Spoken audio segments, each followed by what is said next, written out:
Komið sæl, ég heiti Búi og ég er einn af stofnendum fyrirtækis sem heitir Crowbar Protein og við erum núna að framleiða okkar fyrstu vöru sem eru orkustykki sem innihalda skordýr. Og svo ég byrji bara að sjá hvernig stemmingin í salnum er. Er ekki allir í stuði? Ég ætla að segja er ekki hversu margir inni hafa borðað skordýr? Ok. Hversu margir geta ímyndað sér að borða skordýr? Ok. Mjög gott. Já, svo ég kannski fari aðeins í gegnum söguna af þessu. Þá er ég vöruhönnuður og útskrifaðist bara núna á síðasta ári frá Listaháskólanum sem slíkur og fékk pínu leið á því að hanna. Þegar ég var í skóla þá var ég alveg að gefast upp á þessu.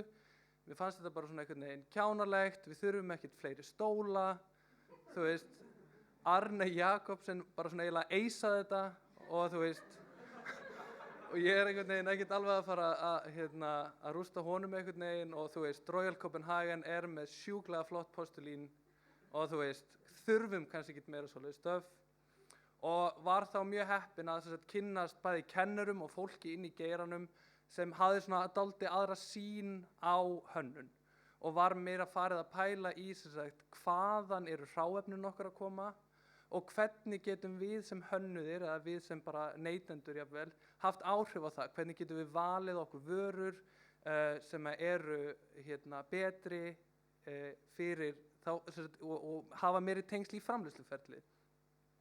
Þannig að það var dálítið byrjunarpunkturinn hjá mér og fór að velta fyrir mér eitthvað sem kallast sjálfbær hönnun.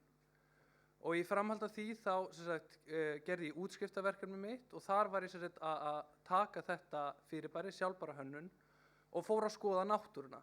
Hvernig í náttúrunni gerist þetta að það, þú veist, á hverju er ekki ruslabíll í náttúrunni?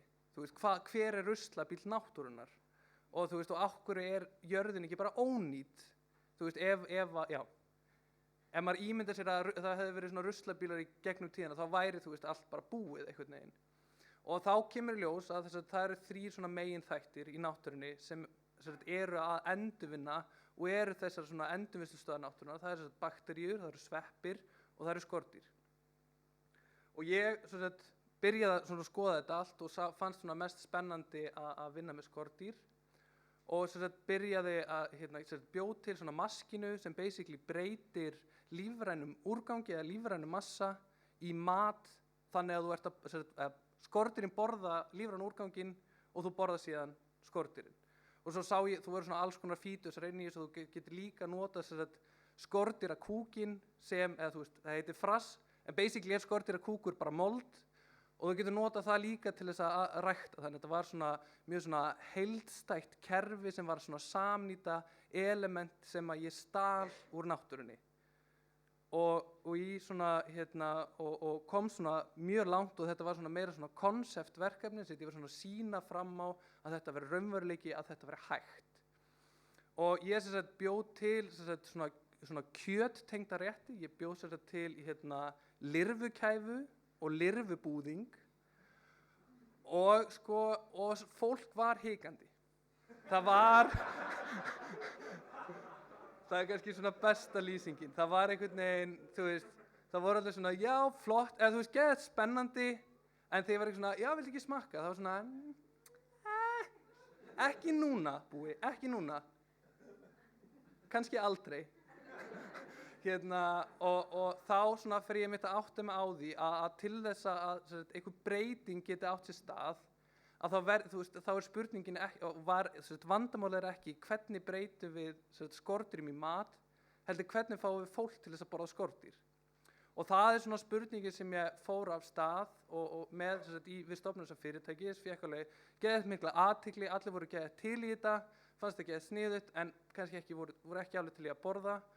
Og þá fæ ég Stefán með mér og við förum að velta þessu fyrir okkur, förum að tala meira við sérfræðinga á hverju sviði, förum að tala við fólk sem hefur tilfinningu fyrir matvælabreytingum og þá einmitt svona lærðum við að sko matarmenning mjög síbreytileg. Bara fyrir nokkrum áratugum þá var sem sagt bandarískur humar, hann var sem sagt notaður sem áburður á tún. Í framhaldi þess að þegar fyrst var byrjað að nota humar sem matvæli, þá voru það fangar og verkamenn sem að fengu humar, og í fyrstu svona verkalýðsreglum sem að kom eitthvað svona úr einhverju framhaldi úr einhverju Boston Tea Party og eitthvað svona alls konar, en það var tilgreint að verkamenn fengju aldrei oftar humar í viku heldur en 3 sinnum. Og í dag humar einhver dýrasta náttúrulega afurð heimsins. Og ég man ekki, ég held að kílóið hafi verið eitthvað kringum 10.000 kallinn síðast þegar ég gáði.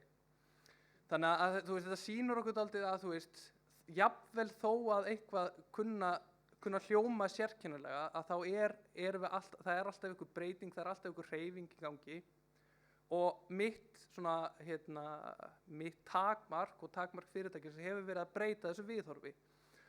Og í rauninni komumst við að því að ef einhvað bragðast vel, ef eitthvað lítur vel út og ef eitthvað lyktar vel og í fallegum pakningum, þá borðar fólk það oftast. Og þannig að það var svona þetta sem við gengum að stað með, vorum svona að velta fyrir okkur svona alls konar vörum og í rauninni enduðum á þessu próteinstykki, og núna vorum að klára svona fyrstu hópfjármögnun okkar á Kickstarter og erum búin að selja fyrir 26.000 bandaríkjadollara, sem að gera hvað í íslenskum einhverjar. Það var búin að selja milli 8 og 9.000 stykki á einum mánuði. Já, á ég að endurtaka þetta fyrir myndavélina. Það kom ábending úr sal, við erum búin að selja milli 8 og 9.000 stykki. Þannig að, og þetta eitthvað svona sem að við getum svona farið með í ferdiskinu, við getum svona einhvern veginn haldið áfram og þá mögulega geta sannfært búðareigendur, geta sannfært fólk í þessu matvæla iðnaði að þetta sé, þú veist, actualt, að þetta sé ekki bara eitthvað svona djók sem svona pínu fyndið, en þú veist, og engin alvara. Og það svona kannski hefur líka verið svona stóra vandamál okkar að samfæra fólkum við séum ekki að grínast þegar við komum með þessa hugmynd, sko. En já, núna ég búin að fara kannski pínu gegnum söguna. Einhverjar spurningar, ef ég að taka það þannig? Spurningi var, framleiðum við þetta hér eða hvernig gerið þetta? Við í rauninni, það er svona kannski svipuð saga og þau voru með í kryddinu, að þegar við byrjuðum ætlum við að verða í fyrsta lagi skordýrabændur, verða skordýra hráefnisframleiðandi, verða sælgætisverksmiðja og endursöluaðilar. Og komst svona einhvern veginn að því að þetta væri svona meira svona verklýsing fyrir einhvers konar risafyrirtæki. Þannig að við í rauninni ákveðum að taka í rauninni verða bara endursalaðar, einbeita okkur í rauninni eingöngu að því að breyta þessu viðhorfi með vörum. Og þannig að stykkin okkar eru framleidd í Kanada, krybburnar okkar koma þaðan líka, og síðan eru þau flutt þangað sem við komum síðan til með að selja þau. Yes. Já. Nei, já, þeir fóru svona aðeins í gegnum ferli, ég ætlaði svona að taka það. Ég hefði aldrei byrjað þetta verkefni ef ég hefði vitað hvað það stela bara þeirra. Nei, en þetta búið að vera ógeðslega gaman, og svona í þessu þá einhvern veginn, svona ég hef oft verið svona barmið þess að einhvern veginn finnast þetta algjörlega yfirþyrmandi, að finnast þetta bara allt of mikið, sko. En ég hef aldrei litið á klukkuna í vinnunni. Og mér finnst það svona til marks að ég sé að gera eitthvað frekar skemmtilegt. Ég hef aldrei beðið eftir því að dagurinn búinn. Og þú veist, og þetta að hafa svona óbilandi trú á einhverju held ég að sé ofboðslega góð forsenda þess að fara inn í svona verkefni. Af því að ég hefði ekki geta selt bleiur með sama ákafa, eða í rauninni hvað annað sem sko. Þannig að ég held að sko allan að fyrir fólk sem ætlar að fara út í frumkvöðlastarf, og þá í fyrsta lagi ekki gera það. Það bara, ef þú ætlar að græða peninga, þá eru miklu sniðara dót sem þú getur gert. Mögulega kaupa þér lottó með það. Og síðan nema þá að þú hafir einhverja ofboðslega mikla óbillandi trú á einhverju, og ég held að þetta geti verið hvað sem er, og svona undanfara hefur svona kannski svona mikil áhersla verið lögð á tæknigeirann, að gera eitthvað svona app með einhverjum svona geð sniðum spurningum eða eitthvað svona alls konar og fengi mikla athygli, en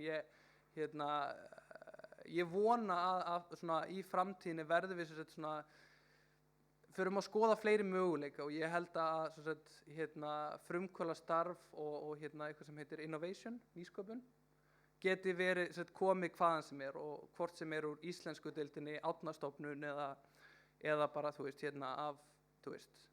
það eru stelpur að skrifa hvað eru í geðt flottum fötum, og þú veist, og það hljómar eins og ekkert sérlega góð business hugmynd, en þær eru bara með óbillandi passion fyrir því, og þú veist, og gera það og stofna blogg og eru núna að velta einhverjum milljörðum króna. Þannig að þú veist, ég veit ekki, ég held að það sé ekki til óbúslega mikið neinar lélegar hugmyndir, ég held að það sé bara til áhugaleysi, og það er endi í rauninni flestar hugmyndir. Ef þú einhvern veginn getur ekki séð fyrir þér að vinna launalaust myrkrana milli að þessari hugmynd, að þá er kannski betra að finna sér eitthvað annað að gera, sko. Á ég spurning? Já, það kom spurning úr sal. Af hverju ætti ég að borða skordýr? Ástæðurnar eru nokkrar, en fyrst og fremst er það að skordýr eru einstaklega sjálfbær, og það er svona, ég svona tala aðeins það, en að skordýr eru svona í rauninni endurvinnslustöðvar náttúrunnar, en það sem þær eru líka er að þau eru miklu effektífari við að nota auðlindir heldur en nokkur önnur kjötframleiðsla. Og það er nota í samanburði við bara nautakjöt, þá fyrir hvert 1 kíló af kjöti eða prótín og kjöti sem þú færð, þá ertu krybbur að nota 8 lítra vatni, á meðan nautakjöti með 8.532 lítra, 31 lítra, og síðan í fóðri þá fyrir hvert 1 kíló af fóðri sem þú gefur krybbum, þá færðu 1 kíló af krybbukjöti, en þú þarf 10 kíló fyrir sama magn úr nautakjöti. Þannig að þetta er svona ástæðurnar, þú veist, það er þessi sjálfbærni. Síðan eru skordýr eitthvað sem getur kallast ofurfæði, að skordýr eru ofboðslega næringarík. Þau eru með, í krybbum er meira, tvöfalt magn járns samanborið við nautakjöt. Þú ert með svipað magn af kalsíum og mjólk, og svo ertu með einhverjar omega fitusýrur og B12 vítamín, þannig að þetta eru svona og svo líka er sko að skordýr gera ráð fyrir því að vera fóður. Þau gera, skordýr af náttúrunnar hendi gera ráð fyrir 90% afföllum, eitthvað sem að beljur gerðu aldrei ráð fyrir. Þannig að þetta er svona, þú veist, og eins með það sem þær eru ræktaðar, að mikið af skordýrum af bara instinkti, þær hópa sig saman í ofboðslega lítil pláss, sem kemur sér ofboðslega vel ef þú ætlar að rækta eitthvað. Á meðan beljur vilja helst, þú veist, vera í svona hópi, en þær vilja hafa einhverja 5-6 metra á milli sín, sko. Eitthvað sem er algjörlega fótum tróðið þegar við sitjum þau inn í, sko, fjárhús. Fara beljur í fjárhús? Nei, þær fara í fjós. Já, þannig að, já, og síðast en ekki síst, ástæðan fyrir að við ættum að borða skordýr er að þau eru bragðgóð.